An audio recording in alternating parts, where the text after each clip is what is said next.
Karyn Bryant for MMA H.E.A.T. I'm here with UFC middleweight Mr. Mark Munoz, and there's been a nice fight announcement. We've been looking for you to get back in action. So if you can tell the people who you'll be facing. I'll be facing Tim Boetsch, and I'm looking forward to it. Yeah, it's been a while, and you know, just to all my fans, I just want to appreciate all the support during this time. You know, I was hurt for a little bit, but I'm back now, and looking forward to this fight. I like that matchup. I think it's a good fight for you. How do you feel your styles play out with each other?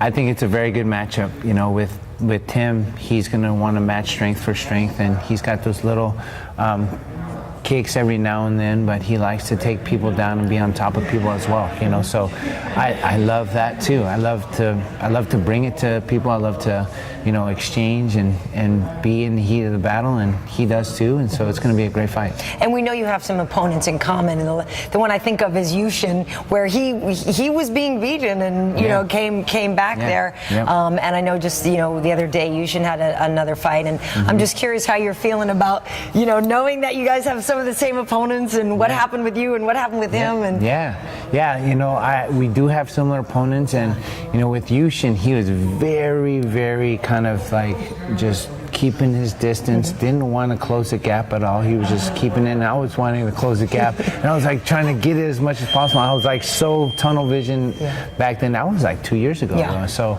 you know, I've developed into well-rounded fighter since then, because I was just wanting to get him on his back and do my ground and pound style like I'm always doing. So but after that, you know, he showed with Yushin, he showed that Yushin was just actually taking him down, ground and pounding him, and Yushin made a mistake inside the clinch, and Tim Boetsch came over with the uppercut and kind of got him dazed and finished the fight from there. But anything can happen, you know. So you know, and some other things happened with him, and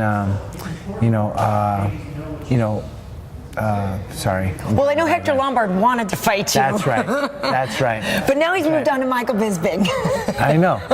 See, the thing is, with Hector Lombard, you say something about his shoes, he's going to come at you. Yeah. You know. I've been around Hector, and I treat him very nicely. I try not to make him mad at me, because I don't want to deal with the wrath. He's a tough guy. He is a tough guy, and I don't want to say anything else, because he is tough. You know, but at the same time, all I was saying is that he's got to earn his keep in the UFC, and you know, and he's met some adversity along the way. So for him to ask for a title shot right at the get-go, I didn't think that was fair, because I was in the division long before he came into the UFC. So, so I think after this interview that he's going to want to come after me again. You know, so I mean, but hey, we can settle in the octagon. That's good too. Yeah. Well, he had a tough fight against Yushin. If he had done in the third round, if he had done that in the first round, it would have gone his way. Yeah. You know, that was a great fight, and Yushin knew that he had to take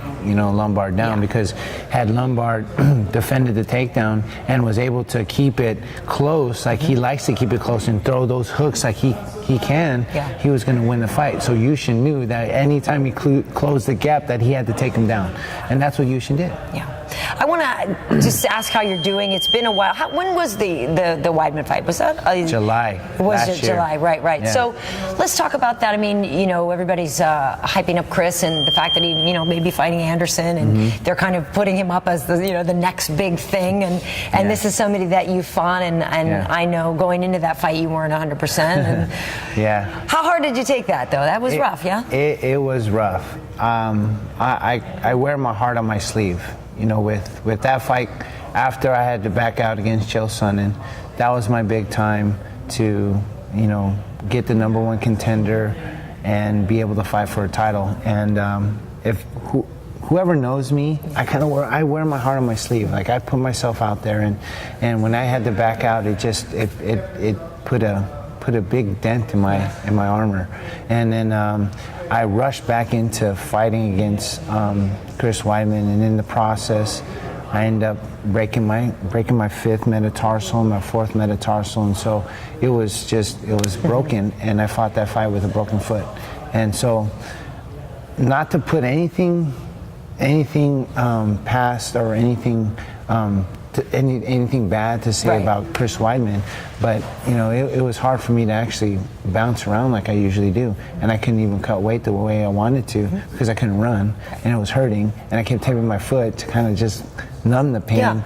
So it was hard for me. And then when I lost that fight in the fashion I lost it, it kind of was really hard for me, and that's why you haven't seen me in any interviews at all. And just to be real right now, like, you know, I just been with my family, just, you know, enjoying the times that I have with them, and getting a different perspective on, you know, why I fight, and you know, why I'm actually doing this. Because when I look at my family every day, you know, I don't want it to become, you know, an issue to where I'm not spending time with them and breathing life into them and showing them the way they should live their lives, you know, rather than pursuing to be a world champion and not even thinking about my family. So I got to get my priorities straight, and in this happening, I see my perspective changing about my family. So that's a good thing.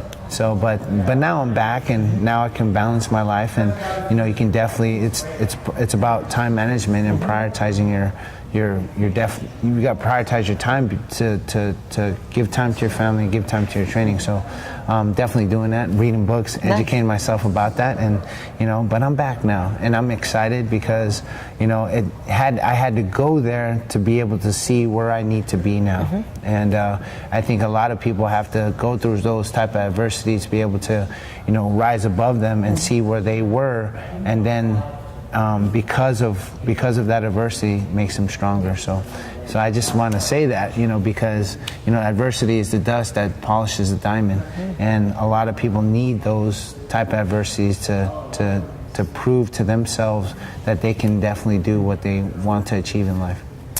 I like that statement. I'm going to have to. That's good. Well, there's an interesting parallel, because we were here today and filming with Jake Ellenberger, who has just been doing such great things. And when we first met him here, it was a couple years ago, and I feel like both of you kind of have that moment where he had the Campman fight, and Jake was rise, and this was the one that was going to do it for him, and it didn't go his way, and he had to reset, and you know, and then he came back and beat Jay, and it was great. And I feel like same kind of thing was happening with you. You're going up, and then you have a little stumble. But do you feel that together you guys have made each other stronger and better? Oh yeah. And you know, we always talk about, as iron sharpens iron, so one man sharpens another, and in the Bible it says in Proverbs 27:17, as iron sharpens iron, so one man's countenance sharpens another man's countenance. And so with us being in here every day, pushing each other, trying to break each other's will, you know, whenever we're put in a situation to where we can't fight out of, we have to find a way to fight out of. Just like in life, it parallels life so much more, because when we're going through things in life, when we approach an adversity, we have to find a way out of it. We can't just stay there and get beat up on, but we have to find a way, because if you don't find a way, then you're going to get beat on. So, you know, there's so much parallel in this, and Jake eats it up, man. He definitely sees the parallel. He definitely sees the similarities between fighting and life, and now he's shining, man. He definitely has that goal in mind to become a world champ, and I definitely think that he's going to achieve that goal.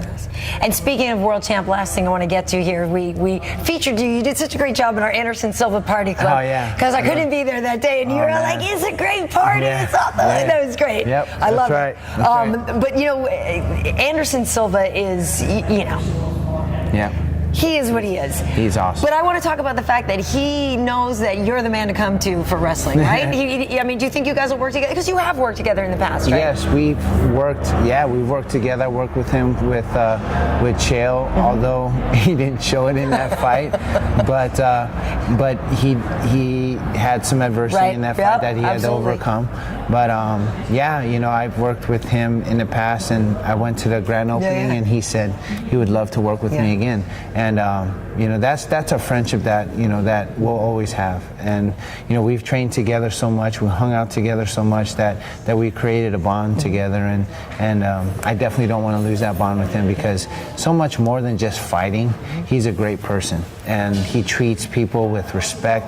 You can tell by the grand opening and the footage in the grand opening how he wanted to acknowledge all the people that have been close to him. Yeah. And that's just the type of person he is. He welcomes people into his life, and he trusts them with all his heart, soul, and mind. You know, that's who he is. Yeah. And I definitely don't want to lose that, you know. And so, you know, he is a guy that definitely treasures, you know, friendship and relationships, and you know, I definitely want to keep it. So, you know, I would love to train with you, Anderson, anytime. Well, plus you know the inside scoop on how Weidman plays the game. Yeah, I do. If that fight is happening, then you know the inside scoop. I do know the inside scoop. All right, well, I want to come and watch that day. Take notes, it's good. Yeah, for sure. But it's always a pleasure to see you, and I really, like I said, when I heard about that fight, I liked it. I think you and Tim both, you know, are going to put on a good fight, and you guys are going to bang it up a little bit, and it's not, you know, I know you don't fight boring, so it's good, you know. I always look to electrify the crowd some way, somehow. So I